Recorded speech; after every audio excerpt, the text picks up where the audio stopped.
بسم الله الرحمن الرحیم. د رازدار آفیشل پښتو شاعرۍ د چینل نه زه فضل سبحان ټولو ملګرو ته د امن، مینې او بختور نصیب دعا کوم.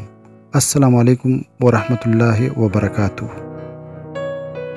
ګرانو ملګرو، د یو استعارې په شا د رښتیاو او د لیونتوب په منځ کې د رښتې په هکله یو تریخ خیال ستاسو په حضور کې پېښ کوم چې عنوان یې دی د رښتیاو لیوني.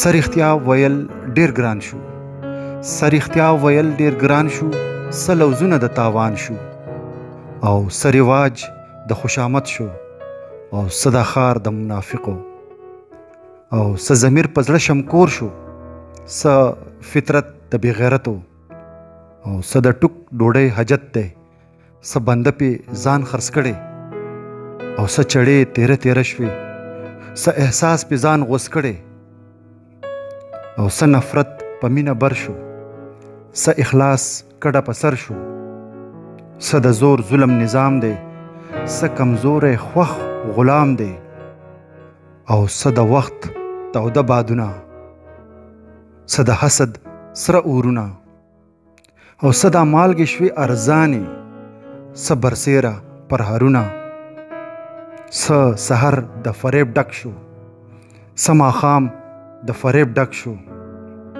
نه څه شوق د دوستۍ شته، او نه ذوق د دشمنۍ شته، او نه څه شغل د ځوانۍ شته، نه څه عقل د پیرۍ شته، نه رباب نه انقلاب شو، نه شتاب شو نه شباب شو.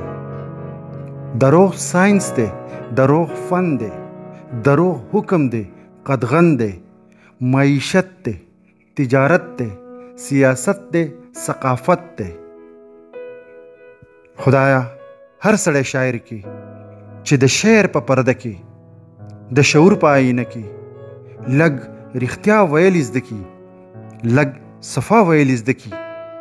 خدایا هر سړی شاعر کې. ګرانو ملګرو، هیله لرم چې دا کلام او مختصر تمهیدي خبرې به ستاسو خوښې شوي. زه به د دې کلام په هکله ستاسو د دریځ په تمه یم. د پښتو ادب او شعري ذوق د ځلا دپاره دا چینل سبسکرایب کړئ. ښاد او خوشحاله اوسئ.